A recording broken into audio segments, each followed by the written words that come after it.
lived in Kennett Square for a period of time. When I was a child, my grandmother made me go to the cemetery out by Longwood and learn the names of the families that hid runaway slaves that were still in Kennett, the Way family. I believe there was a George family. Way back then, these folks, we've been at this a long time in Kennett Square. Let's not forget that Martin Luther King went to Crozier because his father was friends with Minister Marshall Shepard at Mount Olivet Baptist Church in West Philadelphia. And Daddy King wanted the young reverend to be associated with that circle of ministers that were activists and striving in this area at that time. And I do believe that's when Martin Luther King met Kwame Nkrumah at Lincoln University. I'm Dr. Allen, I don't want to get it wrong, but that's what I was told. And Reverend Martin Luther King was at Dr. Nkrumah's swearing in Ghana. People wondered how he got there, what he was doing there. It was because of this Lincoln connection in this area. So there's a lot to be proud of, and there are a lot of shoulders that we stand on here this morning. And speaking of that, I just want to say, I want to call out young Christina Hicks, I believe. Is Christina still here? Christina's 11 years old. She sang in the choir this morning. Christina, we're so proud of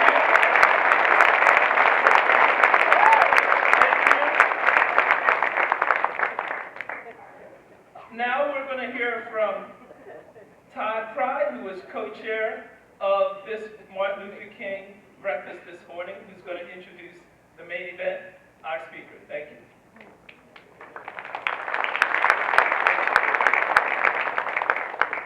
All I can say is, I have to come after all of that. Carol, I'm blaming for this. I just want to say a couple things before we hear from Dr. Allen.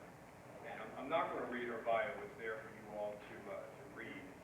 But to give you a little sense of why and how, when I got elected to the board of the MLK Community Organization this summer, and really in the fall when we really got into who's going to be speaking to us this year, and I said to Carol and Elizabeth, my co-chair, and our board, I said, where are we going to be at this time on the calendar?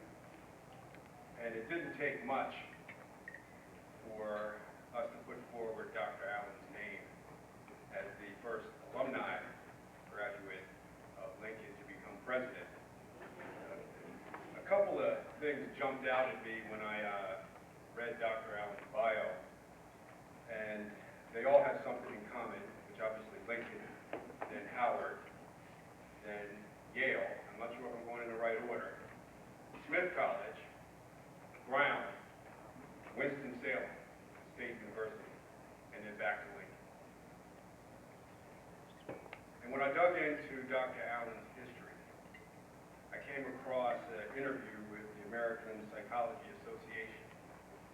And if I'm correct, Dr. Allen, he was a high school teacher that I think it was a psychology class that you were taking, said to the class of mostly African American and Latinos, blacks are inferior to whites.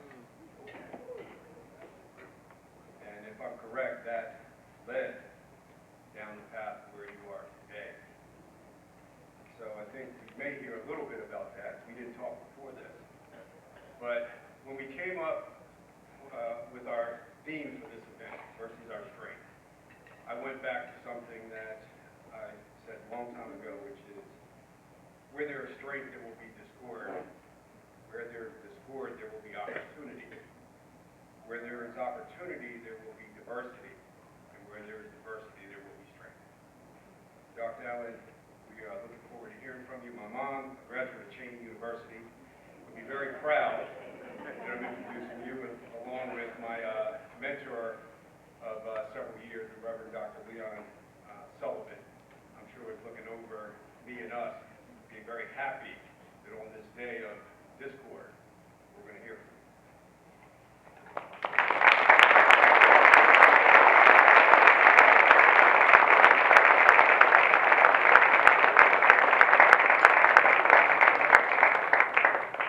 Good morning.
know this is my second time being a resident of this community. 40 years ago, ooh, I hate to say that, but 40 years ago, my parents dropped me off on the campus of Lincoln University to begin a journey that has led me back to the place that greatly shaped who I am and set me on the course that I continue today. I have to say, passing through Kennedy Square was not my mother's favorite thing. Because of the mushroom, she said. It smelled like that. Yeah, some days. But nonetheless, we call it home. In particular, though, Lincoln University presented me with two gifts. One, it presented me with the love of learning. And second, a heightened awareness of diversity and the struggles we face as we seek to live our lives across difference. These two gifts have converged over the years to form the foundation of my current worldview. So this morning I would like to talk about my journey from fearing to embracing diversity and how this voyage has been nurtured by my growing understanding of Dr. King's dream in the context of the Civil Rights Movement. I will conclude with a snapshot of how I see myself today as part of this community, hopefully offering some insight into why I think that strengthening the bridge between Lincoln University and the surrounding areas has the potential to enhance all of our lives. So I was only 4 years old when Dr. King delivered the I Have a Dream speech at the March on Washington in 1963, and just 8 years old when he was assassinated in 1968. But even at such a young age, I understood that his life and his death impacted my life. I did not really understand why, but I did know that when the broadcasters announced that he was assassinated, there was immediate sorrow in my home, followed by lots of talk about what was going to happen to colored people now. I knew that I was colored, so I also began to work. 1 year later, when I was in 4th grade, we were encouraged to boycott school in recognition of Dr. King's birthday. And within another year, my elementary school was renamed Dr. Martin Luther King Jr. Elementary School. Also that year, the ratio of black to white teachers in my school tipped towards African Americans, and several programs emerged offering opportunities for adults in the community to become aides in the school. Many of these individuals were also offered opportunities to complete high school and to obtain college degrees. In fact, my mother obtained her GED and associate's degree through this program. Within that year, I also witnessed the election of the first black mayor in my city, and countless other African Americans to take on leadership roles in local and state government. By 6th grade, I was concluding that this must be the progress for black people, no longer colored, that Dr. Martin Luther King fought and died for. And yes, weren't things better for us all? The worries of an 8-year-old little colored girl were erased. By the time I was a senior in high school and preparing to go off to college, very little about my life made me question, or better yet, doubt the possibilities for success in my future. The changes made in my community following Dr. King's assassination seemed to have opened the world to me. I believed that I could be or become anything that I pleased. I believed that my potential was only limited by my own imagination. Simply put, at 17 years old, I no longer considered race as a factor affecting my future. I believed that I was living Dr. King's dream. And as Todd said, and then I took psychology class in high school, and it reawakened in me the worried little colored girl. You see, one day while studying the concept of intelligence, my psychology professor remarked that intellectually, blacks were genetically inferior to whites. Now, being a black girl sitting in an advanced placement class, I found the comment incomprehensible. I also looked around my classroom, and given that my high school was predominantly black, my experiences told me that students of color were represented everywhere. We were in the advanced classes, and we were in the remedial classes. We were everywhere. Moreover, I knew many people who had not even made it to high school for lots of different circumstances, but who I knew for a fact were absolutely brilliant. The guys who played 7 games of basketball kept all the scores in their head, and then knew who had to pay for the refreshments when it was all over. And the women in my life who cooked gourmet meals without ever touching a measuring cup, or stretched a household budget without the benefit of a calculator or an accounting course. We all know these kind of people. They are all around us. So the teacher's proclamation that black people were genetically inferior to white people just did not sit right with me. I asked her why and on what basis she was able to make that judgment, and she said to me that it was a fact, that there was evidence to prove the point. She showed us some data on IQ scores of black and white, and she read some words that backed it up, but the whole thing never added up to me. But there I sat being told that I was inferior because I was black. I graduated high school soon after that and entered Lincoln University. I must admit that when I chose to attend Lincoln, I had no idea what a historically black college was, or that Lincoln University was one. But in hindsight, I now believe that I probably chose Lincoln because its brochures look familiar to me relative to the material I received from many other schools. The majority of the pictures of the brochures from Lincoln look like me. So I always have to remember that the subconscious is always at work.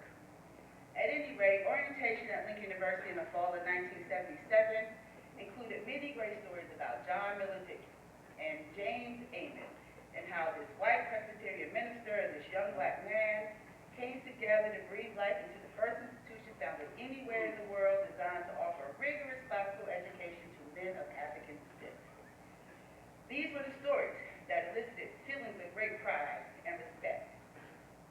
But sprinkled in with stories about the accomplishments of Lincoln University graduates such as Langston Hughes and Thurgood Marshall were stories of the Klan activity in the surrounding area, or whispers that you should not go in town by yourself, especially at night, especially on the back road. I learned, for example, that in the spring of 1970, commencement exercises at Lincoln were canceled, and all the students were sent home because of racial tensions in the area. There was indeed a time or two during my tenure when rumors of potential Klan activity on campus raised fear for my safety. Now, I was not naive about racial tension. I grew up in Jersey. I lived through the riots of 1967, and there definitely were neighborhoods that I learned to avoid. But I never lived on what felt like an island surrounded by sharks.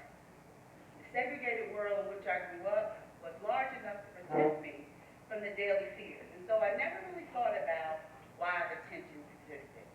But at Lincoln, I often came to feel like a sitting duck, waiting to be wiped out by people who didn't know me but hated me because of my race. Now, I have to say, I never had a negative encounter anywhere off campus, but I also have to say, I never really ventured past campus very much during my whole 4 years at Lincoln. So living in perceived fear heightened my curiosity about why race was such a dividing factor in society. As a psychology major, I was exposed to theories and research related to ideas like stereotypes and how such interact with the way we think and make judgments about people in particular. But it was not until my senior year at Lincoln that the opportunity came for me to merge my personal thoughts with what I was learning in my major. A required reading in my senior seminar was Robert Guthrie's Even the Rat Was White.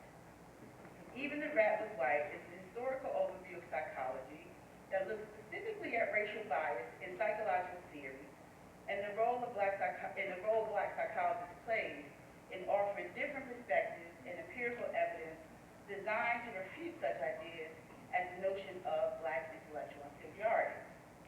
In this text, I learned about things like the eugenics movement of the 1920s, where emergent ideas in psychology and other sciences were used as the foundation for government intervention designed to limit the reproductive ability of certain groups who were deemed inferior because of genetic factors such as race. These forced sterilization programs were implemented on the poor, the mentally impaired, and minority groups like African Americans and Native Americans. The basic theory was that low intellectual ability was the result of poor genetic stock. It was further argued that such individuals were threats to the nation because as genetic principles go, low intelligent people tend to reproduce with other low intelligent people, thus recreating offspring who are also intellectually inferior. And given that these individuals tended to have more offspring than the genetically superior person, we run the risk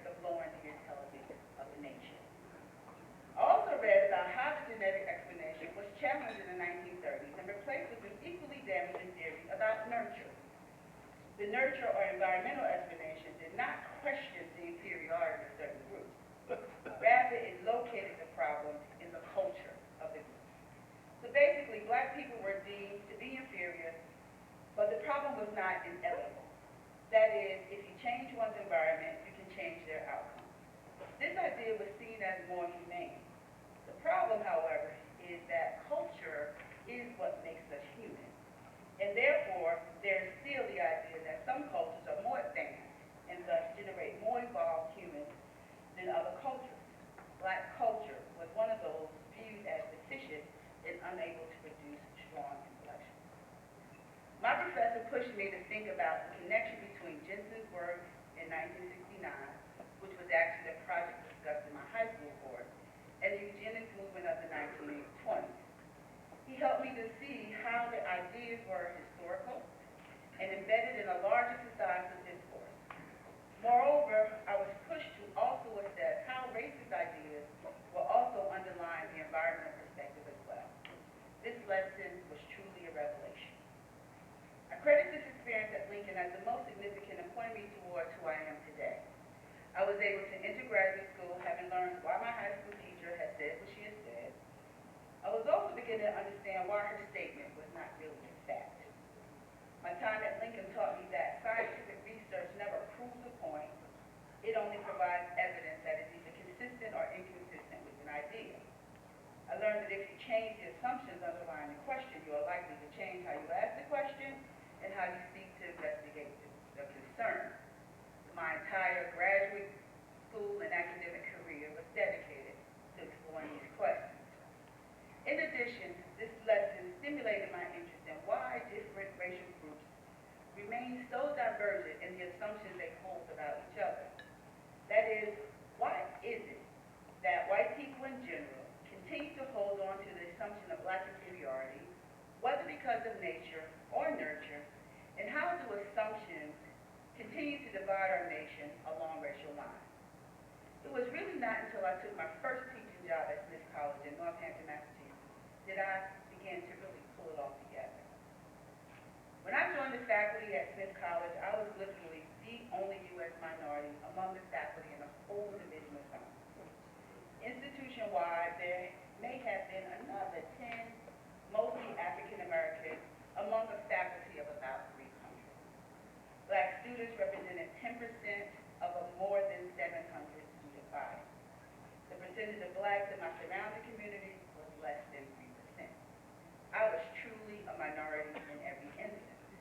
But unlike my first time at Lincoln, I never felt fear about my surroundings. For one, I was welcomed by my colleagues with open arms. They were interested in me as a teacher and fascinated by my research on culture and learning. We spent hours discussing my research and how it might intersect with ideas they were pursuing. More than colleagues, these individuals actively integrated me into the community and their families. We engaged socially. Slowly, I began to learn more about them, just as they began to learn more about me. The end result of developing these relationships was that when things got heated, especially around racial issues, either on campus or in the world, we could come together to talk it through, like a family. We had come to appreciate each other's perspectives and often found solutions that met somewhere in the middle. Through actively creating my own intergroup relationships, I began to work on bridging the relationships between others in the community. For example, I observed that many of my black students in the sciences did not persist because they felt disconnected from the faculty. I worked with the college to create opportunities for these students and faculty to come together in informal settings so that these students could come to know the faculty and together develop relationships. So through activities such as the Black Student Alliance hosted teas at the Women's College, we did teas, was a great way of connecting students to mentors. The result was nearly a doubling of the number of students of color in the sciences who persisted through graduation. My work in the sciences was eventually instituted campus-wide and led to my decision to accept the role as Chief Diversity Officer, a position I held at Smith and later at Brown for about a decade. So let me try to bring this all together in the context of Dr. King's dream.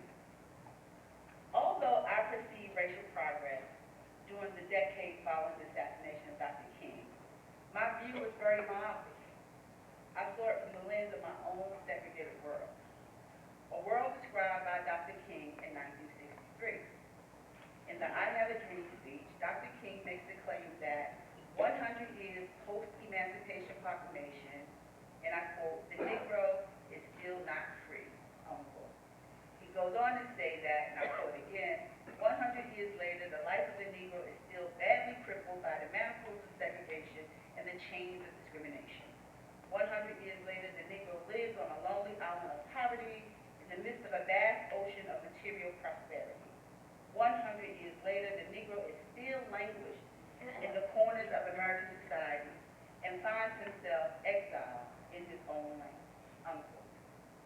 While Dr. King's description of the Negro condition in 1963 greatly mirrored my own existence, even in the years that I perceived progress, I never saw myself or my community in his words.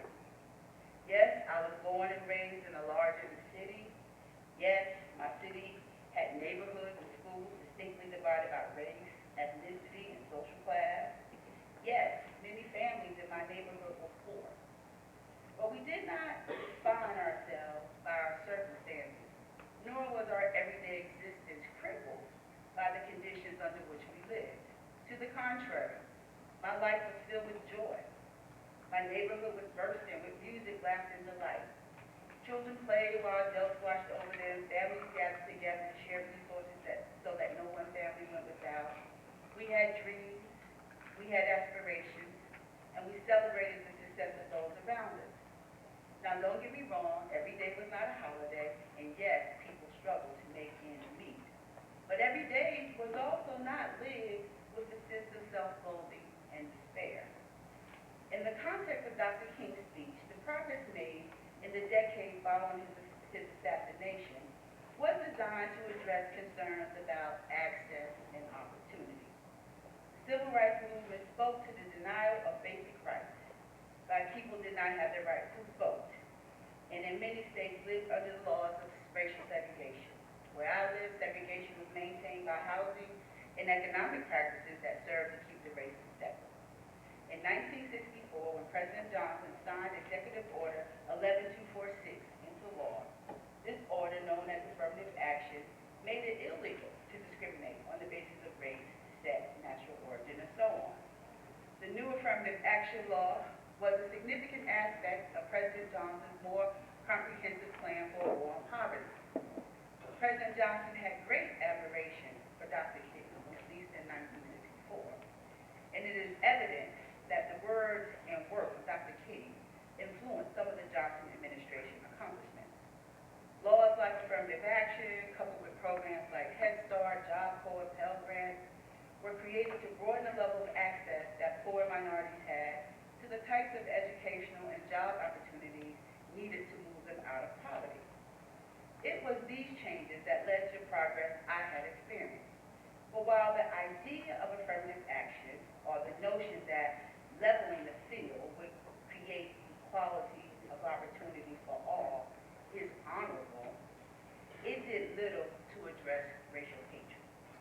Dr. King's dream was at least twofold. First was a call for blacks to be granted the rights afforded to all citizens: the right to vote, the right to live where one pleases, the right to attend the schools and colleges of your choice, the right to not be beaten by police, and to be afforded due process, and the list goes on. Second, however, was his wish for black people to be judged, and I quote, not by the color of their skin, but by the content of their character, unquote. Simply put, Dr. King wanted us to be viewed and judged as individuals. The type of racial hatred characterized in the speech given by King in 1963 could never be ameliorated by leveling a playing field. It is the type of racial hatred that I came to see while a student at Lincoln University. It is the type of racial hatred that I came to learn is supported by continued racialized assumptions related to superiority and continued practices of intergroup avoidance. The years between signing Executive Order 11246 has seen many Supreme Court challenges to the use of race in college admissions in areas of employment, with claims that less qualified minorities are being admitted over more qualified white applicants. These court cases make it very apparent that we continue to struggle to define why characteristics like race and gender matter in this society. We have been searching for a framework to explain or give meaningful justification for giving individuals from racial minority backgrounds, and in many cases women, some advantage in the college admission process or in employment. Many have studied this 50-plus year struggle and conclude that the rhetoric, ideas, and trends suggests that in order to explain why race or gender or any human characteristic matters, we have to move from ideas being grounded in a social justice agenda to a full explanation of what individuals bring to a given setting. In the world of education, the conversation now focuses on how the education of all students benefit from the participation of a diverse group of people.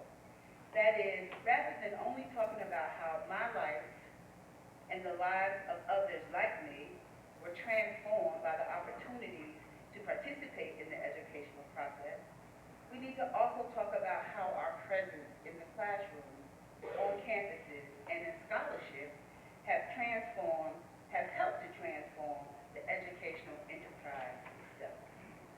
So prior to challenges to affirmative action, we often thought that opening higher education to women and minorities was some sort of gift, some way to help these poor souls along. What we know now is that the experiences that people who have been traditionally left out of the discussion bring helps to expand and inform the educational process in many ways. Diversity brings more lively discussions to the classroom, and data shows that individuals are pushed to think more deeply and complexly about concepts with diverse opinions and points of view into the discussion. In terms of what is taught, we can look at how examples in the field of literature has changed since someone like Toni Morrison has become standard reading in 20th century literature courses, or how the treatment for diseases such as breast cancer has been transformed